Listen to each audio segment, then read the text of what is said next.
Well, this was an interesting exchange. Maybe you've already come across it. You see the Canadian trucker protest in Ottawa. Not only is it catching on around the world, it's growing still in Ottawa. And the government there has reached the point of being frantic. They don't know what to do. They can't seem to get rid of these people. They're taking gasoline, they're taking firewood. But look, you need to remember something at all times. Governments are vicious. There's nothing governments won't do. They're starting to fire up the rumor mill about possibly taking away any children who are there, claiming the children are in danger, of course.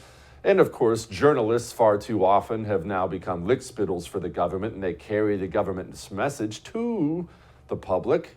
And they carried it to the wrong trucker this day.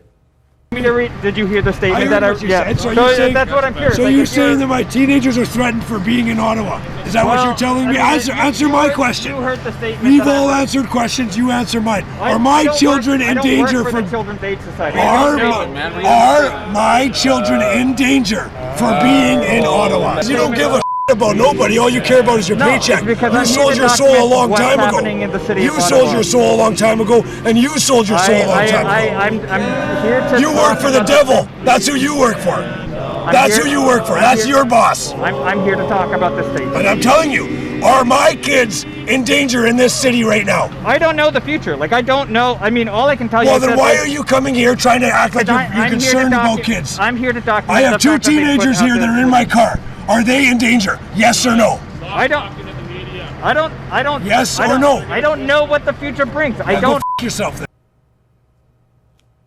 Joining me now, Jason Mattera. He's, of course, a New York Times best-selling author, Emmy-nominated journalist, and author of Capitalism and Hollywood Hypocrites. Jason, one, I very much enjoyed that. Two, when did this happen to journalism when they've become, instead of the ones, speaking truth to power we hear all the time now, they are part of the government?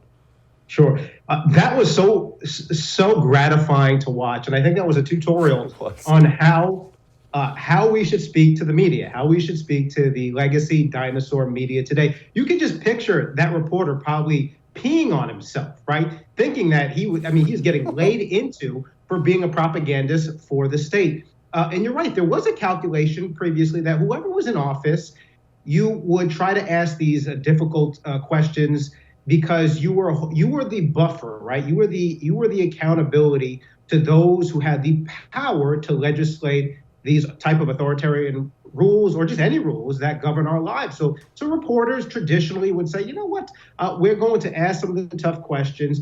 But as we've seen over the last few decades, those tough questions have been certainly tilted or directed to those who don't have R's next to their name. If you had an R next to your name, you were going to get a grilling. But now, seems like in the last decade, it's accelerated where you have the Democrats are basically stenographers for the state. They are not just lapdogs, they are enforcers. So anyone who doesn't ascribe to the official narrative is being declared as a purveyor of misinformation or disinformation. You actually have reporters at CNN who have been actively for the last 5 years trying to get people deplatformed, right? It started out with people like Alex Jones and others, and you had conservatives, it's Alex Jones, whatever. Oh, it's Milo Yiannopoulos, whatever. And now we're getting it where it's, most important broadcasters, the biggest broadcasters like Joe Rogan. And if it weren't for hacks that represent and populate CNN and most of the legacy media, we wouldn't be in this predicament. And it really, it's important that we treat them with the exact contempt that father treated that effeminate, effete journalist in Ottawa.